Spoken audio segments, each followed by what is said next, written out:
오늘부터는 이제 시편을 여러분과 함께 살펴보기 원합니다. 우리 시편 1편 우리 함께 교독했으면 좋겠습니다. 시편 1편 제가 읽고 여러분 읽으시고 우리 다 같이 6절을 말씀은 함께 읽도록 그렇게 하겠습니다. 시편 1편 우리 함께 교독합니다. 복 있는 사람은 악인의 꾀를 따르지 아니하며 죄인들의 길에 서지 아니하며 오만한 자들의 자리에 앉지 아니하고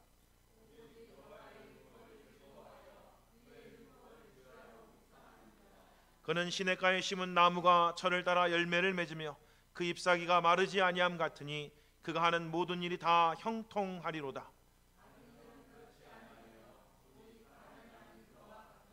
그러므로 악인들은 심판을 견디지 못하며 죄인들이 의인들의 모임에 들지 못하리로다. 무릇 의인들의 길은 여호와께서 인정하시나 악인들의 길은 망하리로다. 아멘. 아멘. 오늘 이 시편을 통해서 우리가 두 가지 길을 함께 살펴보기를 원합니다. 그리고 우리는 어느 길을 걷고 있고 어느 길을 걷기를 원하는지 우리 마음으로 함께 배워가는 그런 귀하고 복된 시간이 되기를 소망합니다. 밀레스라고 하는 조각가는 스웨덴이 낳은 세계적인 조각가입니다. 스톡홀름에 가면 밀레스의 조각공원이 있다고 합니다. 그리고 그 조각공원 한가운데에 그 마당 한가운데에 조각상이 하나 세워져 있는데 그게 밀레스가 조각한 하나님의 손이라고 하는 조각상입니다.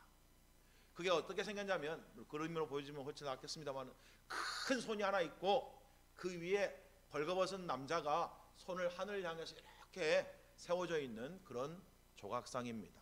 제목이 뭐라고요? 하나님의 손이라고 하는 제목의 조각입니다. 뭘 의미하고 있을까요?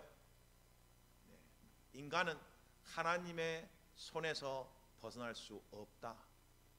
인간은 하나님이 창조한 피조물입니다.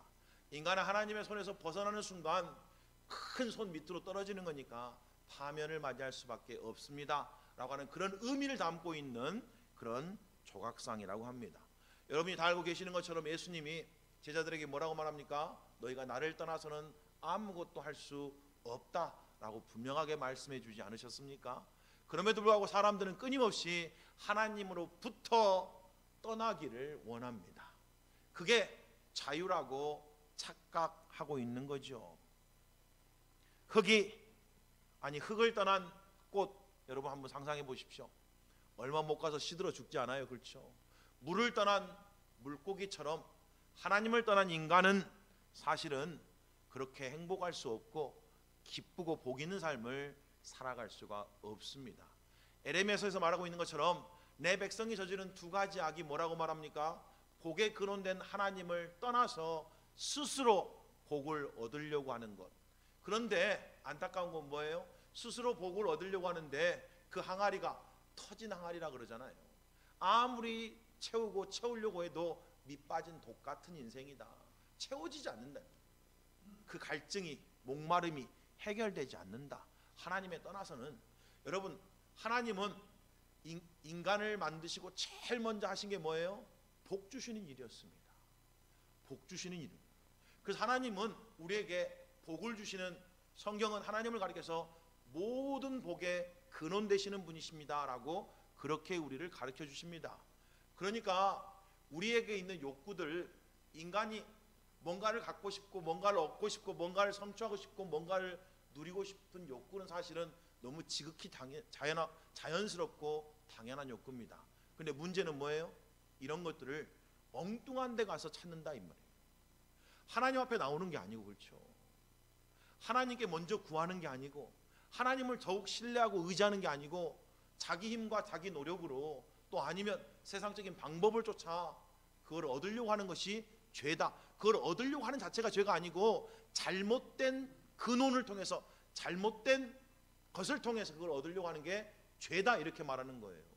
그런 게 없어져야 된다. 그런 것들을 아예 생각하면 안 돼. 그런 것들을 아예 너희 마음 가운데 갖고 있으면 안 돼. 이런 이야기가 아니고 얻기는 얻어야 되는데 그걸 어디서 얻느냐 이런 어디서 얻으려고 하느냐 이 말이에요. 건강 필요한 거 다 알고 그렇죠. 우리 가운데 형통함이 있어야 되는 거 알고 우리가 복이 있는 삶을 살아야 되는 거 다 알고 있잖아요, 그렇죠. 근데 이걸 궁극적으로 어디서 얻으려고 하냐 이 말입니다. 그것을 지금 오늘 본문이 우리에게 이야기를 해주고 있다. 그런데도 수많은 사람들이 하나님으로부터 자유를 갈망합니다. 로마서 1장 28절에 보니까 이런 말씀이 있죠. 그들이 마음에 하나님 두기를 싫어한다. 이렇게. 사람들이요, 하나님을 그 마음에 두기를 싫어합니다. 만물에 하나님 계신 것이 분명하게 드러나 있음에도 불구하고 마음에 하나님 두기를 싫어하는 것이 인간의 죄된 본성이다라고 성경이 우리에게 가르쳐주고 있다라는 이야기죠.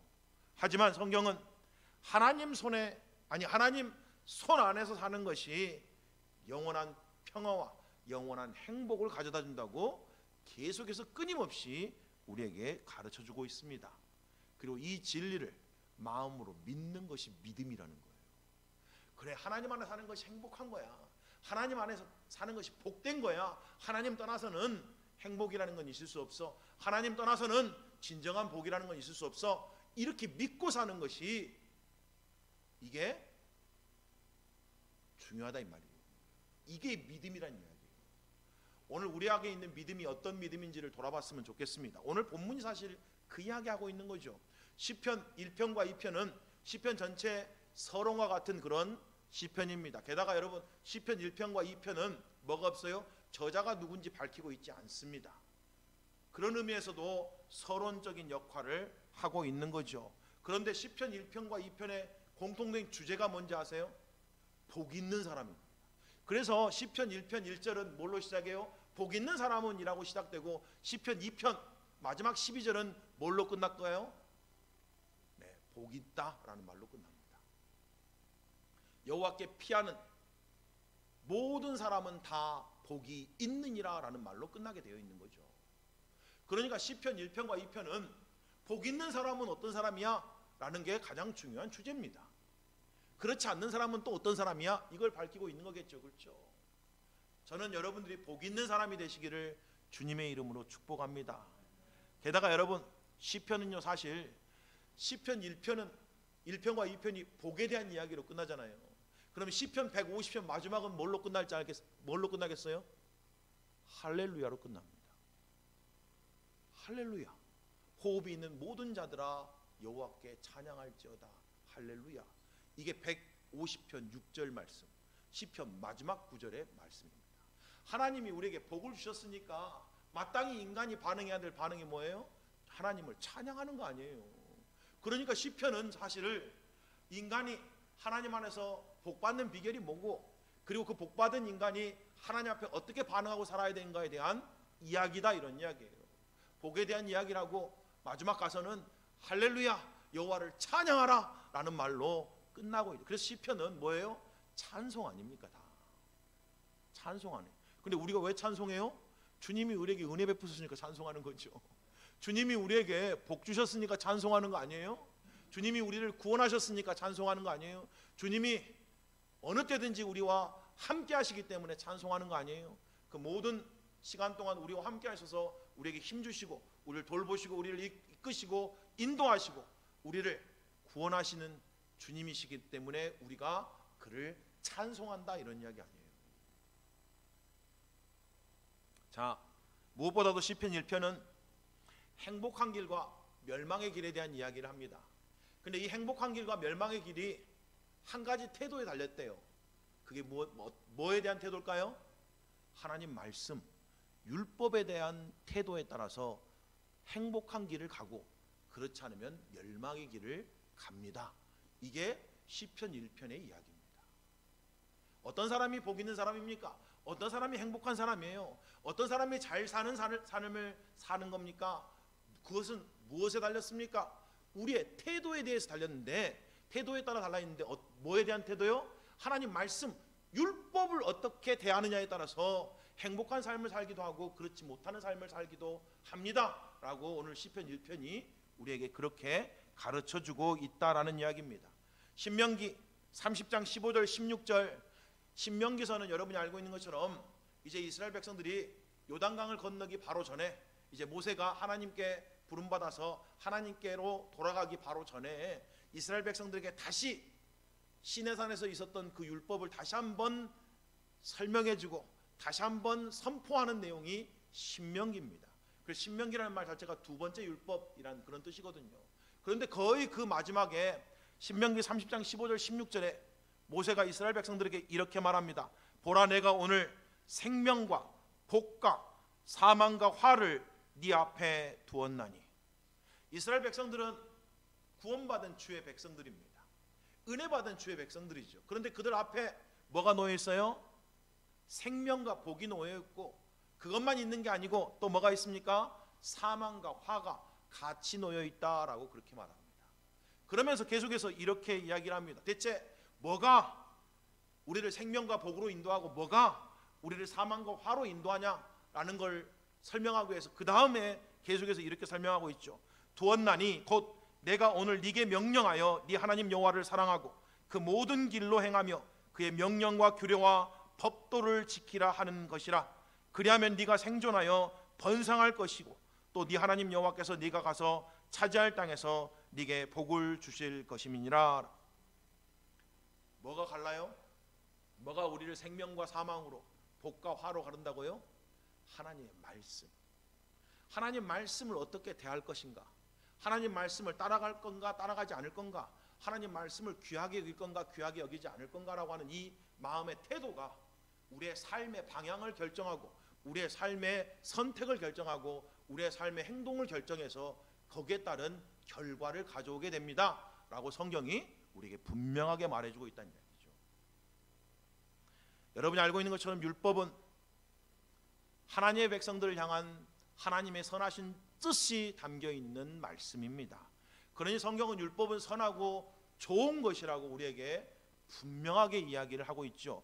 로마서 7장 12절 13절에서도 사도 바울이 이렇게 말합니다. 이로 보건대 율법은 거룩하고 계명도 거룩하고 의로우며 선하도다. 그런즉 선한 것이 내게 사망이 되었느냐? 그럴 수 없느니라.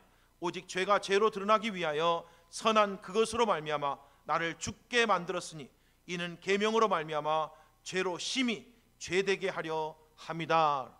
율법이 잘못된 게 아니고 율법은 선하고 온전하고 좋은 겁니다. 그리고 율법에 비해서 우리의 삶이 너무 죄스러운 거예요.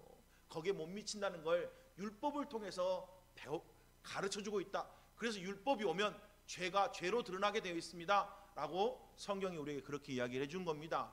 율법은 온전한 하나님의 말씀, 신실한 하나님의 말씀, 완벽한 하나님의 말씀이기 때문에 그 율법의 말씀에 부딪히면 모든 사람들이 뭐 한다고요? 나는 죄인이로구나, 오라 나는 공고한 자로구나 라고 그렇게 여기게 하도록 하나님이 율법을 주신 겁니다 라고 지금 그렇게 이야기를 하고 있잖아요. 그리고 이 율법 하나님의 말씀에 대해서 어떤 태도를 갖고 있느냐가 우리의 행복과 복과 직결되어 있다라고 오늘 본문이 우리에게 그렇게 이야기를 하고 있는 거죠. 복 있는 사람과 그렇지 않는 사람, 의인과 악인을 대조해서 오늘 본문이 설명합니다. 자, 본문 1절은 이렇게 시작하고 있어요.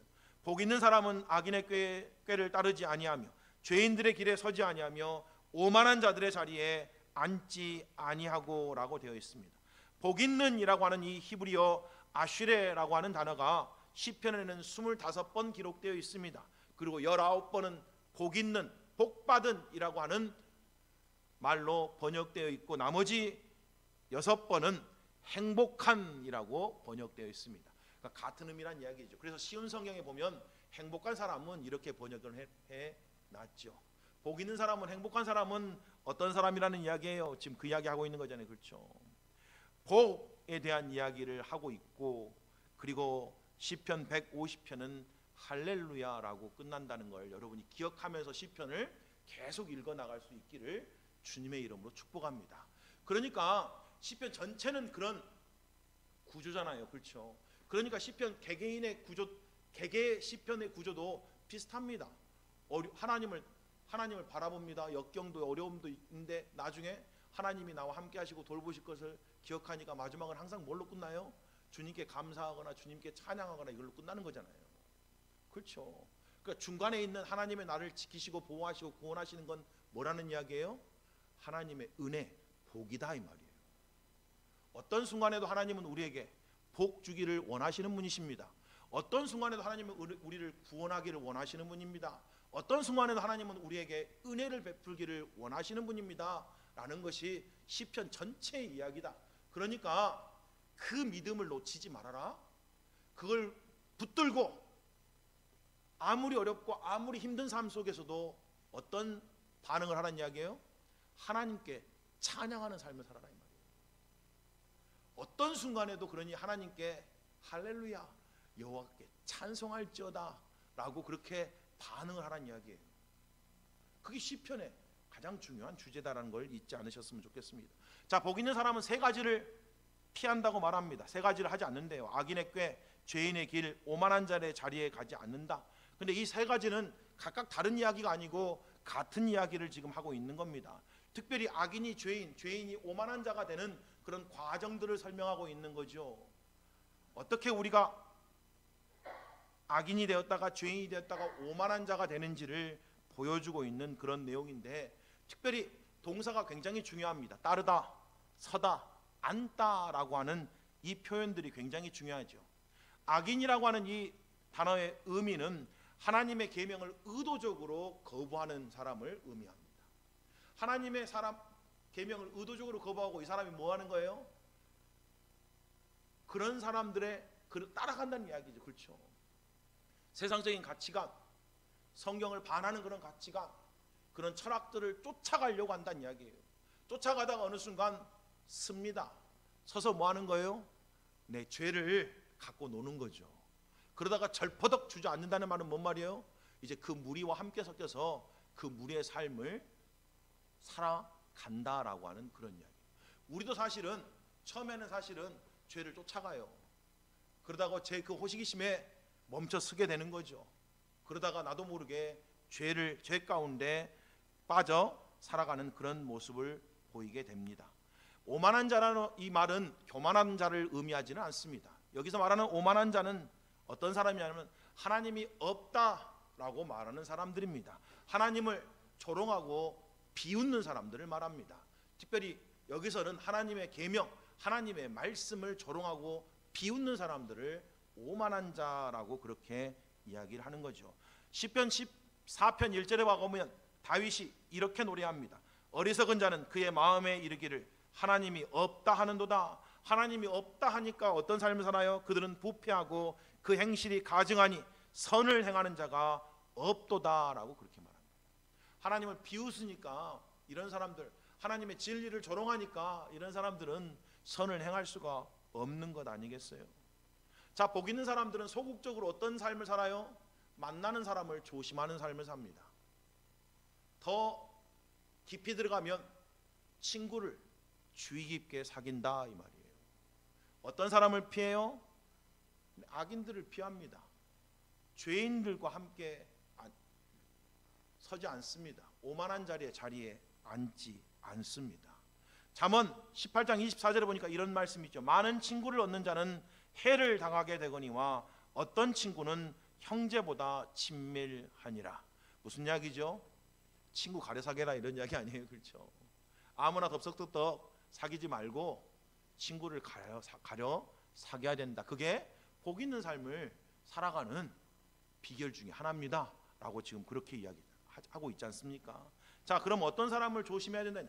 악인이 어떤 사람이라고요? 오만한 사람이 어떤 사람이라고요? 죄인이 어떤 사람이라고 말씀드렸어요? 의도적으로 계속해서 하나님 말씀을 순종하지 않는 사람들을 가리켜서 악인, 죄인, 오만한 사람들이라고 그렇게 이야기를 합니다. 특별히 하나님의 진리를 조롱하고 비웃는 그런 사람들을 말하고 있는 거죠. 여기 보니까 악인이라는 말에는 잘못된 일을 반복하고 불의한 것을 즐거워한다라고 하는 그런 의미도 이 악인이라고 하는 말에는 담겨 있습니다. 이런 사람들을 피하라는 이야기. 방탕한 삶을 즐기는 사람들, 낭비벽이 심한 사람들, 도박하는 사람들, 내기를 탐닉하는 사람들 있잖아요. 그렇죠? 술자리를 즐긴다거나 사회에서 혐오스럽게 여기는 일을 거리낌 없이 행하는 사람들, 이런 사람들과 가까이 하지 말라라고 하는 그런 이야기 아니겠어요? 물론 교회 안에서도 마찬가지입니다. 교회 안에서는 어떤 사람들을 피해야 돼요? 하나님의 말씀을 지키는 것을 조롱하고 비웃는 사람들이죠. 말씀대로 사는 것을 조롱하고 비웃는 사람들을 피해야 됩니다. 교회 안에서도 마찬가지다라는 이야기죠. 그래서 그 사람도 못 살게 하고 자기도 살지 않을 뿐만 아니라 사실 자기도 세상에 가치관한 대로 살아가는 사람이 있잖아요.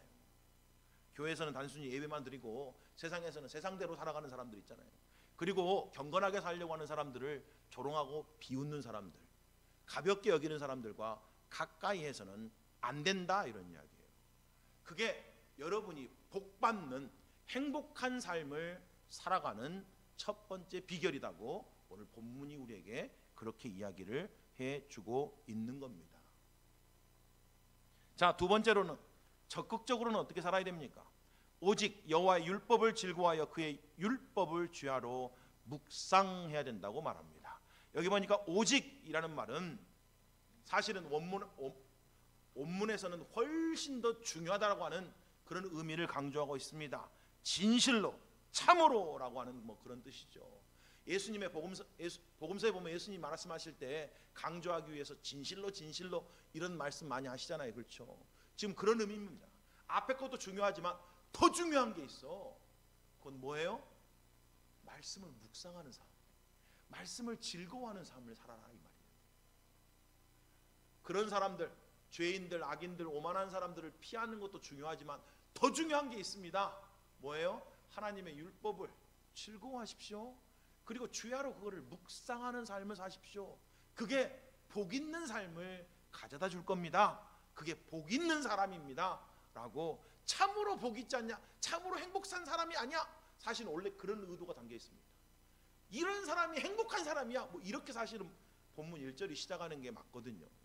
이런 사람이 행복한 사람이에요 라고 하면서 지금 이야기가 나오고 있는 거거든요. 율법은 여러분이 알고 있는 것처럼 우리를 바른 길로 인도하는 것 아니겠어요? 올바른 규범에 대해서 교훈해 주는 것들을 가리켜서 율법, 토라라고 말하고 있는 거 아니에요? 그러니까 때때로 율법의 말씀이 우리의 양심을 찌릅니다. 때때로 우리를 거북스럽게 만드는 게 맞아요. 그럼에도 불구하고 복 있는 사람은 어떤 사람이래요? 그럼에도 불구하고 그 하나님의 율법을 즐거워해야 된다고 말하잖아요. 근데 이 즐거워하다라고 하는 말의 원어적 의미가 기뻐하고 갈망한다라는 말입니다. 그러니까 말씀 듣는 걸 막 기뻐하고 갈망한다는 걸 더 듣기를 사모한다, 이 말 아니에요. 그렇죠? 그런 사람이 복 있는 사람이라는 거예요. 말씀 듣는 게 너무 기뻐요. 말씀 듣는 게 너무 막 갈망이 돼요. 말씀 들으면 너무 좋다, 이런. 그러니까 하나님 말씀 듣는 건 지겨운 일이 아니고 싫은 일이 아닙니다. 따분한 일이 아니에요. 귀찮은 일이 아니라고요. 하나님 말씀 듣는 건 어느 때든지 어느 순간에든지 즐거운 시간이 돼야 된다는 이야기예요. 그런 자세를 갖고 있는 사람이 뭐 한다고요? 복 있는 사람입니다. 어제도 들었는데, 주일도 들었는데 무슨 수요일까지 들어요? 뭐 수요일도 들었는데 금요일까지 듣냐고요? 뭐 그 사이에 무슨 큐티까지 할 필요가 있어요? 이런 게 아니고 매일매일, 여기 보니까 주야로 묵상, 매일매일 주의 말씀을 듣는 것이 나의 즐거움입니다. 나에게 기쁨을 줍니다. 나는 더욱더욱 주의 말씀을 듣기를 갈망합니다 라고 하는 사람들이 뭐한 사람이라고요? 행복한 사람이라고, 복 있는 사람이다. 게다가 주야로 묵상합니다 라고. 묵상한다는 말의 문자적 의미는 중얼거린다. 그래서 여기서 낮은 목소리로 읽다, 독백한다, 명상한다 라고 하는 개념이 파생되었습니다. 여호수아가 모세의 뒤를 이어서 이스라엘의 지도자가 되었을 때 하나님께서 명령하신 명령이 있죠. 다른 거 하지 말고 뭐하라 그래요? 그게 여호수아 1장 8절 말씀 아니에요? 이 율법책을 네 입에서 떠나지 말게 하며 주야로 그것을 묵상하여 그 안에 기록된 대로 다 지켜 행하라. 그리하면 네 길이 평탄하게 될 것이며 네가 형통하리라. 그렇죠. 리더십을 공부해라. 무슨 조직론을 공부해라. 어떻게 하면 성장하고 어떻게 하면 성공할 수 있는지 그런 것들을 열심히 공부해. 이런 이야기 안 하잖아요. 그렇죠. 뭐라 그래요? 여호와의 율법을 주야로 묵상하래요. 그 말씀을 쫓아 살아가래요. 그러면 너 길이 평탄하고 네가 형통할 거라고 그렇게 약속해 주고 있잖아요. 다른 거 하는 게 아니고 제일 우리가 중요하게 여겨야 되는 것, 하나님 말씀을 즐거워하는 것, 하나님 말씀을 사모하는 것, 하나님 말씀을 묵상하는 것을 가장 중요한 일로 여겨야 된다라고 하는 그런 이야기 아니겠어요? 그렇죠? 쉬운 성경은 여호수아 1장 8절을 이렇게 번역해 놨습니다. 아까 묵상한다는 말이 뭐라 그랬어요? 읊조린다 그랬잖아요. 그러니까 이렇게 해놨습니다. 언제나 율법책에 쓰여 있는 것을 입에서 떠나지 않게 밤낮으로 소리내어 읽어라. 묵상한다는 말을 어떻게 번역해 놨어요? 소리내서 읽어라 이렇게. 끊임없이 하나님 말씀을 읽으시라는 거예요. 근데 가능하면 뭐라고요? 소리내서 한번 읽어보시라고. 누가 없을 때 골방에 들어가셔서 하나님 말씀을 좀 소리내서 읽어보시라고. 입으로도 나올 뿐만 아니라 입으로 나왔던 그 말씀이 다시 여러분의 귀로도 들어가는 그런 시간 있잖아요. 눈으로도 읽지만 입으로도 읽고 귀로도 듣는 그런 시간. 지금 그 이야기하고 있잖아요. 그러면서 계속해서 이렇게 합니다. 그리하여 거기에 쓰여 있는 모든 것을 잘 지킬 수 있도록 하여라. 그러면 너가 하는 일을 다 잘 되고 또 성공할 것이다. 그래서 여기는 형통을 뭐라고 번역해 놨어요? 성공이라고 번역해 놨습니다. 여러분 정말 성공적인 삶을 살고 싶지 않으십니까? 내 인생이 정말 성공적이었어. 이렇게 평가받고 싶지 않으십니까? 근데 성경이 그 비결이 다 있다 그러잖아요. 그렇죠? 없는 게 아니고 주야로 여호와의 말씀을 묵상해라. 그 가운데 기록된 대로 다 지켜 행하라. 그것이 성공적인 삶이에요. 그것이 행복한 삶입니다. 그것이 복 있는 복 받은 인생입니다. 라고 성경이 오늘 우리에게 그렇게 이야기를 해주고 있다.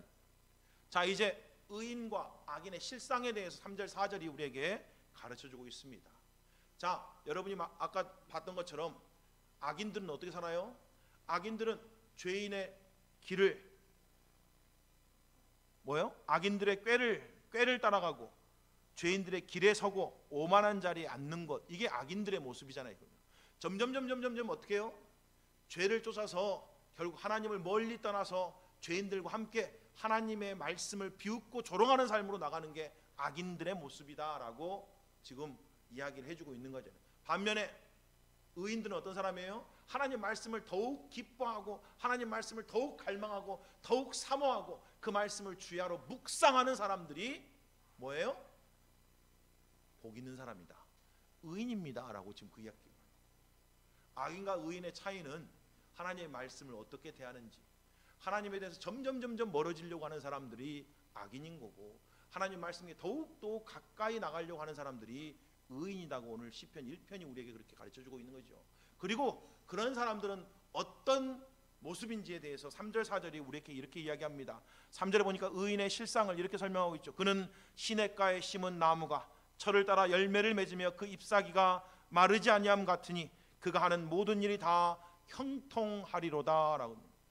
여기서 말하는 시냇가는 우리가 말하는 이런 자연적인 시냇가를 의미하는 게 아닙니다. 여기서 말하는 시냇가는 인공적으로 만들어진 그런 또랑을 의미해요. 호수를 의미합니다. 그러니까 여기 지금 이 나무가 자기가 그 자리에 심는 건 아니잖아요. 그렇죠? 누군가가 심은 거예요. 누군가가 시냇가를 만들었고 누군가가 거기에 나무를 심어주신 거죠. 그게 바로 시냇가에 심은 나무입니다.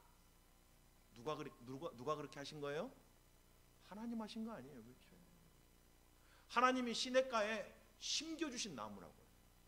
이 마음을 갖고 있는 거죠. 여러분이 알고 있는 그 요셉은 노예로 팔려갔습니다. 그렇잖아요? 보디발의 집에서 노예 생활을 했어요. 그럼에도 불구하고 그 안에서 하나님 바라봤습니다. 그곳에 자기가 심겨졌다 생각했어요. 그래서 원망과 불평하기보다는 어떤 삶을 살았습니까? 주님 의지하고 신실하고 충성스러운 삶을 살았습니다. 이게 시냇가에 심겨진 나무라는 뜻이에요. 여러분, 부부는 하나님이 짝져줬다 그렇게 말합니다. 물론 우리가 처음부터 하나님의 뜻을 어기는 경우도 있었겠지만 하나님의 짝져준 부부라는 표현이 성경에 분명하게 있죠. 그렇죠? 게다가 성경에 보니까 너희 윗권세에 순복하라 라고 되어 있는데 왜 윗권세에 순복하라 그렇게 성경이 이야기를 해요? 우리에게 있는 윗권세는 다 하나님이 정해주신 거기 때문입니다 라고 그렇게 말합니다. 그러니까 내가 있는 자리는 어떤 자리라고 여겨야 된다는 이야기예요? 심겨진 자리라고 여겨야 된다는 이야기예요. 물론 지금 내가 여기 심겨졌으니까 그냥 운명에 순응하고 그냥 어쩔 수 없다고 생각하고 그렇게 살아라, 지금 그런 이야기가 아니죠. 그렇죠? 내가 여기 심겨져서 지금 뭐 한다는 이야기예요? 그 안에서 뭐 하고 있어요? 하나님이 시냇가에 심어놨으니까 하나님이 지금 뭐 합니까? 철을 따라 열매를 맺게 하고 계시잖아요. 나는 여기서 하나님이 나를 열매 맺게 해주실 거야 라고 하는 그 믿음으로 살라는 이야기예요. 그 다음에 뭐 하는 겁니까? 잎사귀가 마르지 아니한 같고 그가 하는 모든 일이 다 형통하리라.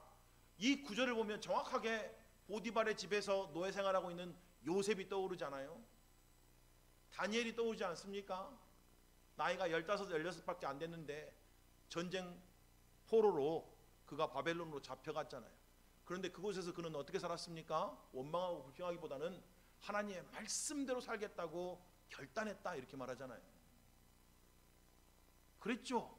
이 모습 아니에요. 하나님이 시냇가를 다 만들어 놓으시고 나무도 다 심어 놓으셨습니다. 자, 그러면 나무가 해야 될 건 뭐겠어요? 뿌리를 깊이 내리는 거예요. 그렇죠? 뿌리를 통해서 모든 영양분이 오는 거잖아요.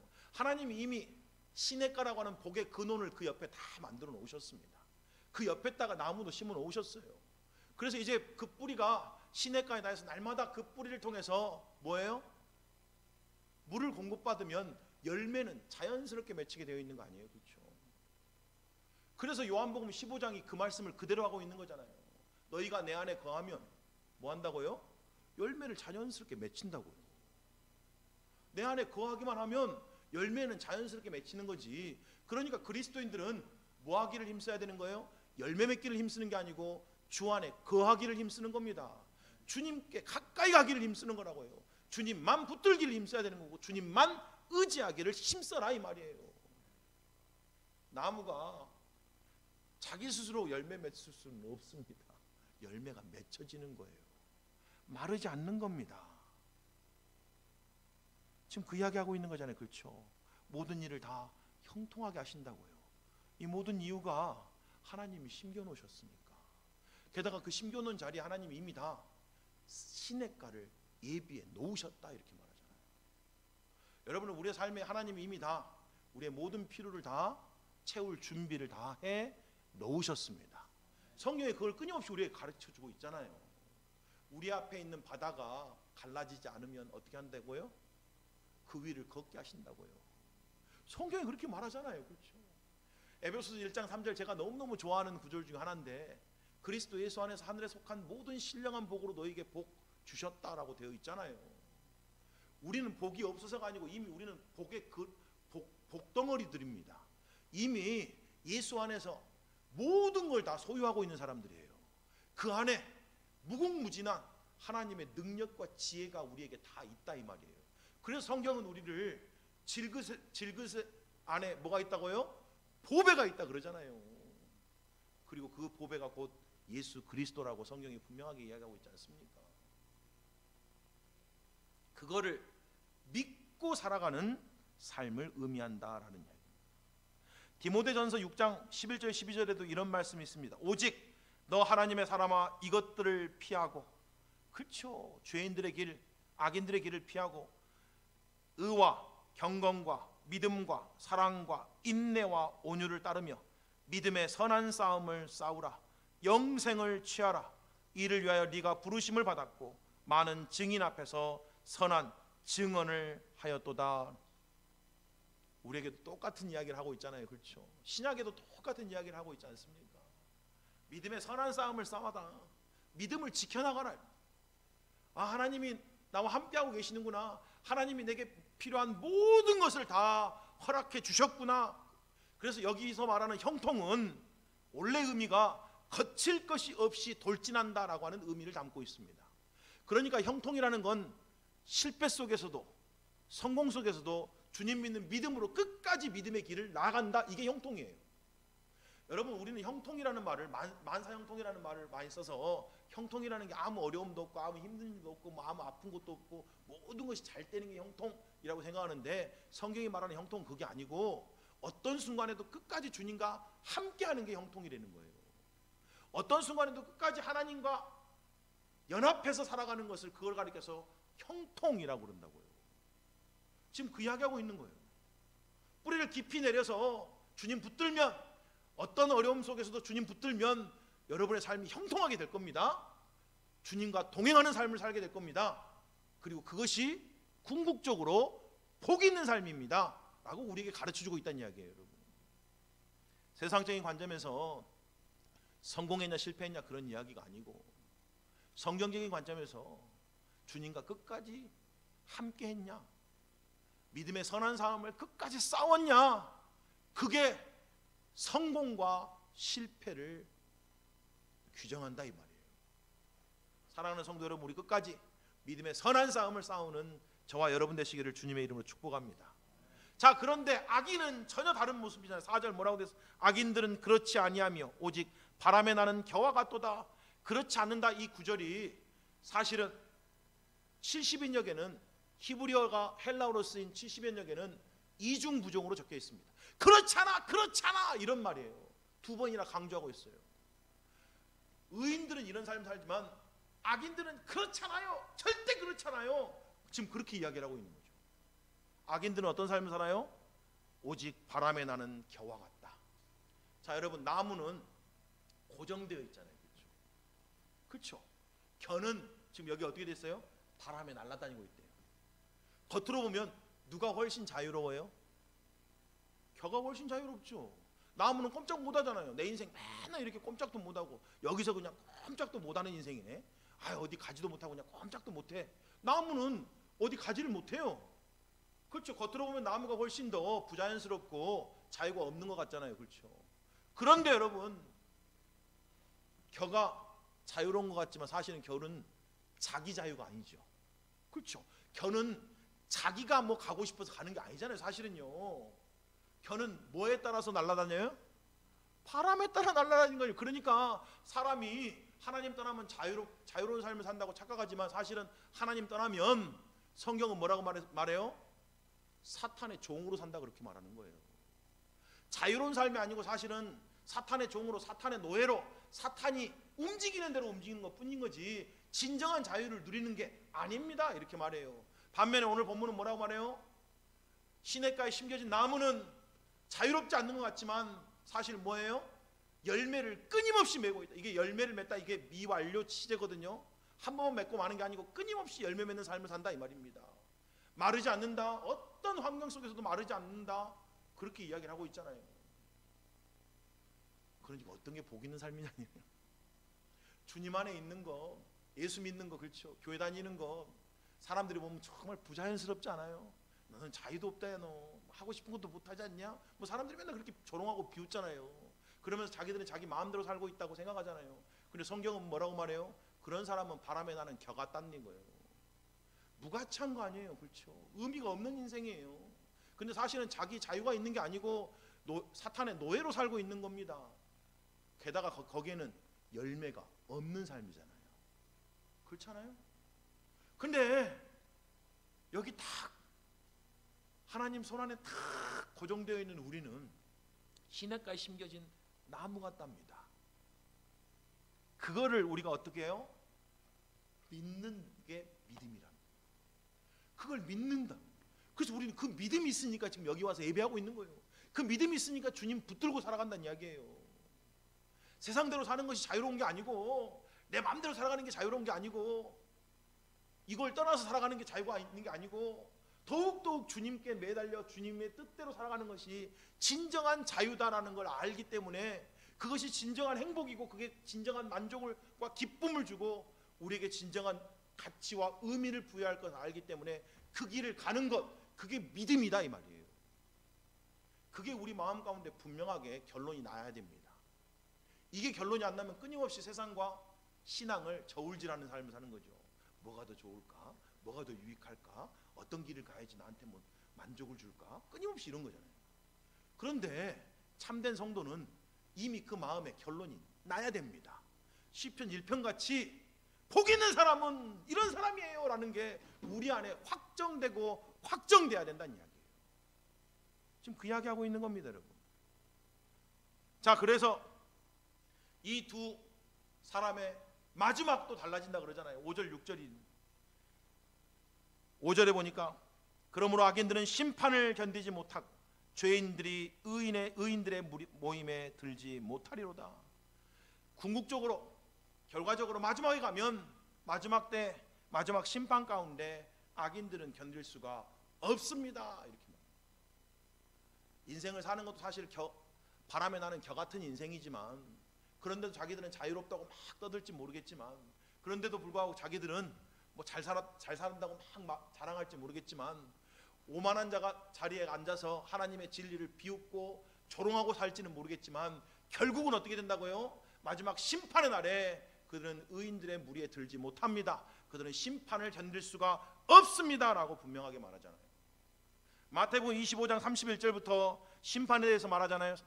인자가 자기 영광으로 모든 천사와 함께 올 때 자기 영광의 보좌에 앉으리니 모든 민족을 그 앞에 모으고 각각 구분하기를 목자가 양과 염소를 구분한 같이 하여 양은 그 오른편에 염소는 왼편에 두리라. 그리고 41절에 내려가 보면 또 왼편에 있는 자들에게 이르시되 저주를 받을 자들아 나를 떠나 마귀와 그 사자들을 위하여 예비된 영원한 불에 들어가라. 그래서 의인은 영생으로, 악인은 영벌로 벌하신다고 그렇게 말씀이 끝맺고 있는 거예요. 반면에 의인들은 어떤 인생이에요? 6절이에요. 무릇 의인들의 길은 여호와께서 인정하시나 악인들의 길은 망하리로다. 의인들의 길은 어떤 길이에요? 하나님이 인정해 주시는 거예요. 하나님이 인정해 주신다고. 근데 여러분, 하나님이 뭘로 인정해 줘요? 우리가 율법을 100% 순종하기 때문에 인정해 줍니까? 여러분, 우리 중에 어떤 사람도 율법을 100% 순종할 수 있는 사람 아무도 없습니다. 그래서 성경은 분명하게 율법으로는 의롭다 할 육체가 없다라고 분명하게 이야기를 했어요. 그러면 하나님이 우리를 뭘로 인정해 주시냐고요? 믿음으로 인정해 주십니다. 그렇죠. 오직 의인은 뭘로 살아요? 행위로 삽니까? 율법으로 살아요? 아니요, 믿음으로 삽니다.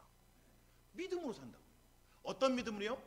하나님 말씀 쫓아가는 게 복된 인생이야. 이 믿음이요. 하나님 손 안에 사는 것이 복 있는 거야. 하나님 손 안에 사는 게 행복한 거야. 이 믿음으로 하나님께 인정받는다고요. 이해가 되시죠?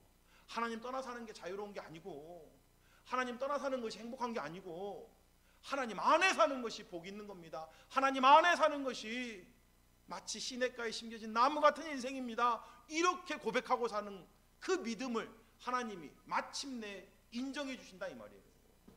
의인들은 처음부터 그걸 거부하는 거잖아요. 그게 시편 1편의 이야기입니다. 여러분의 믿음이 하나님 앞에 인정되셨기를 주님의 이름으로 축복합니다. 우리의 마음에 하나님 손에 붙들려 사는 것, 그게 진정한 자유고, 그게 진정한 복이고, 그게 진정한 행복입니다라고 하는 고백이 있기를 주님의 이름으로 축복합니다. 아멘. 우리 함께 찬송하겠습니다.